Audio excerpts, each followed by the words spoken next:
And as tensions between Israel and Iran have reached new heights following Israel's recent military strikes targeting Iranian nuclear and military infrastructure, we are joined by to discuss this situation by Mike Leon, NTD News contributor and host of the podcast Can We Please Talk?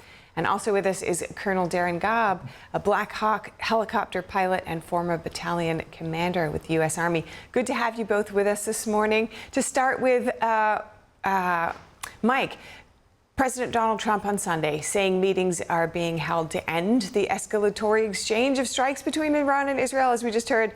And he said that the two enemies will soon have peace. On the one hand, we have Trump's progress brokering deals in recent months. On the other, this is a protracted conflict already. We don't know if Trump will be there, but what do you expect to come of these talks? Well, first off, good morning to everybody. Good to see everybody. I hope for peace. Everybody's hoping for peace. The president campaigned on no new wars, so this is definitely something that he did not want to see. You know, I was talking to a global correspondent that's been covering the conflict a week before the strikes that happened in Iran to take out some of the scientists and infrastructure and the IRGC leader. And one of the things that he had imparted to me was, back in April, if you recall, when Bibi Netanyahu came to America to talk with President Trump, one of the big sticking points that they kind of left, and it wasn't really discussed, was Iran. Because Benjamin Netanyahu has always felt Iran is 3 to 5 years away from creating a nuclear weapon. And Tulsi Gabbard has said in March of 2025 that we don't assess, that the U.S. government doesn't assess that Iran has the capability so far, or at least is building towards that. And those are her words back in March of 2025. So, and President Trump has said, you know what, we're going to negotiate with Iran. We're going to start the peace talks, as you heard in the clip prior to. So this is kind of where the rubber is meeting the road, at least the way I'm looking at it, the way I've talked to folks that have been covering the conflict now that has just started, has been, for President Trump, he wants peace. He's want peace and stability in the region. He has campaigned on that. He's campaigned here domestically on no new wars. We don't want to get involved. We don't want to send foreign troops anywhere. And now here's Israel over the past weekend launching these strikes, and obviously Iran launching strikes back and killing up to 24 Israelis and injuring a bunch more. So it's kind of rubber meets road right now in terms of what the president wants. And I know he's posting that about peace, and I'm hopeful that we do get those talks. But I think this is where rubber's starting to meet the road for him in terms of the first 6-7 months into his presidency, where here's an ally right now doing something where he has to defend Israel, but then also he understands that he wants peace within the region. Who's already having talks with Iran. And this is kind of counter to what he was trying to do. Darin, how do you see this panning out? Well, I'm not surprised that Iran has stepped back from the peace talks, but as always, we want this to end. But it doesn't seem like Iran's in any hurry to go down the road of actually wanting peace. They want to use the carrot of peace in order to get to the point where they continue to delay, and in delaying, they gain a little bit of an advantage as they continue their research and refinement of uranium and many other things. But situation, of course, has changed now, and just like we had with Hezbollah and Hamas and others, you reach a certain point where Israel has been so effective, you start asking yourself, who are you negotiating with in the first place? Can they actually make a decision now that would affect, in this case, what Iran does? Because a lot of their chain of command has been eliminated, a lot of the senior folks, but of course, Khamenei's in place, so the ultimate person is still there.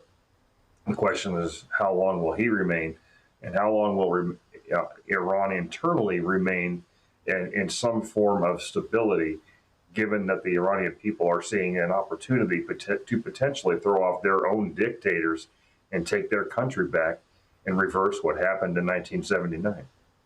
Yeah, to that point, it does, Netanyahu has said that he believes these strikes could end up toppling the regime. And Israel has not, as you mentioned, necessarily used the forces of the U.S. going into this. It's not confirmed, but an official did reportedly tell the Associated Press that Trump rejected a plan presented by Israel to the U.S. to kill Iran's supreme leader, Ayatollah Ali Khamenei. If that's true, what would that say about the U.S.'s stance regarding Iran? I think that the goal here is Trump really wants to be able to keep a position of being the mediator, and if he makes it extremely obvious that America is directly involved in the conflict, then that could remove any chance of us serving as a mediator in any way in order to end this, get to some sort of deal, even if it doesn't look like we can get there in the first place. But I'd also say that we're seeing reports and indications of multiple U.S. aircraft leaving the mainland and headed over to Ramstein Air Force Base in Europe. This is tankers, cargo aircraft, many of the things that could be used in some sort of support role while leaving Israel in the lead. So I think there's a recognition that we want to be at least the appearance of neutrality, but also positioning forces in a way that might be there to support if needed, but hopefully not needed. Yeah, so the rubber hitting the road, Mike, these U.S. resources heading over there, the U.S. is saying that they're not involved and they're not ruling it out, though. So what are the potential scenarios, as you see it, in which the U.S. would get involved? Yeah, I mean, that's a great question. And, again, I think we're all kind of like dancing around it. And we all know the particulars around it, because President Trump, for one thing that you can always say about him, right? And I always chastise Democrats that say, oh, he's not going to do this, or people that say he's not going to do that. He's very crystal clear when he says something. He's always wanted to make a deal. He's written a book called The Art of the Deal. Everything has been centered around deals, whether it be tariff and economic policy or whether it be foreign policy, in terms of initially sending folks out to Saudi Arabia to meet with Russian counterparts, right, to end that war and that conflict potentially. So this is very rubber meets road. The problem is that Israel, again, and according to Secretary Marco Rubio, when he put out that statement on Friday, they've acted alone with respect to this. So what could rise to this level? I think something that could impact this is, and I know Iran has sent, over 280 ballistic missiles, and obviously they have the Houthis that have been firing missiles as well to Israel. What could escalate is if there is some malfunction in the system, and I would defer to Darin, who would know more about this, if there is something where Israel's really, truly impacted domestically, where there's more damage and there's more, harm that's being caused, where that could lead to potentially having more of America's involvement. And that would mean more, not necessarily ground troops, but more weaponry and our troops potentially flying those crafts and things like that. So I think this is very wait and see approach, but I know that the president, again, speaking to folks covering the administration right now, everything is very clear and cut. It's about making a deal. It's about not escalating these tensions. And I think Israel, we have to be honest with ourselves. Israel's plan has always been, and Netanyahu has made this since 1992. He has 6 different times has talked about Iran's potential to create a nuclear weapon. He has talked about it in front of the UN with a picture of a bomb in 2012, talking about Iran's potential to do this.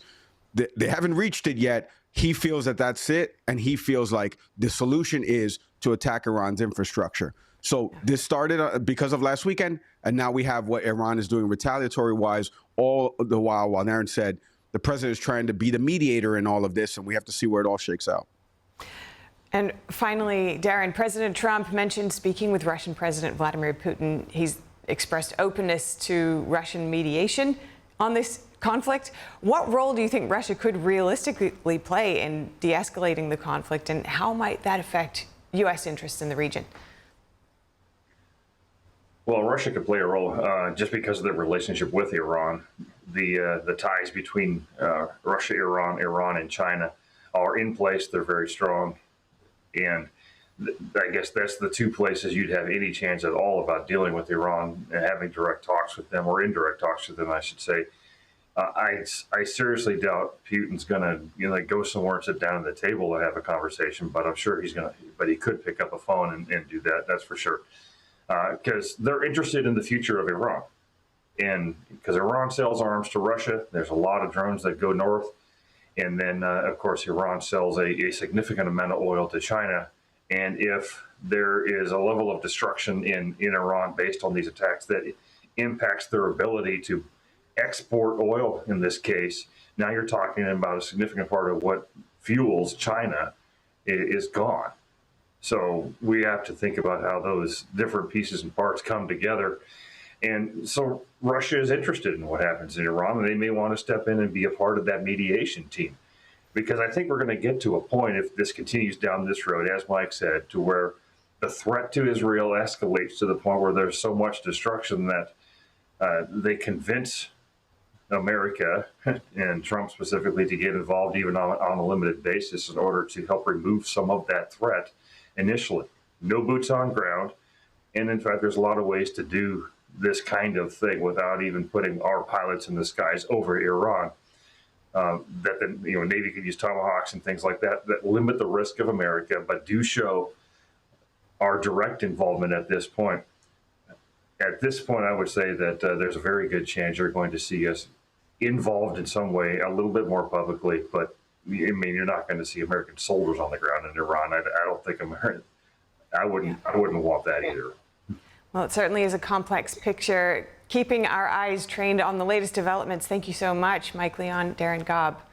Good to speak with you both. Thank you. Thank you.